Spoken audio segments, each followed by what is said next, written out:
Qalbi go'zallarim, bugun sizlar bilan juda ham mazali chiqadigan tvorojniy pirog tayyorlashni o'rganamiz. Uyda oila a'zolariga ham tayyorlab bersanglar, sizlarni duo qilib, mazza qilib yeb olishadi. Birinchi qiladigan ishimiz elangan unimizga margarin yoki saryog'imizni solib, yaxshilab krushka qilib olamiz.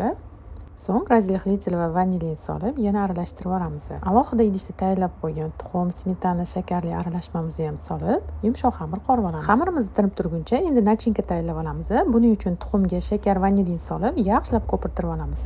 So'ng tvorog va kukuruzni kraxmal solib, yana bir xil massa bo'lguncha mikser qilib olamiz.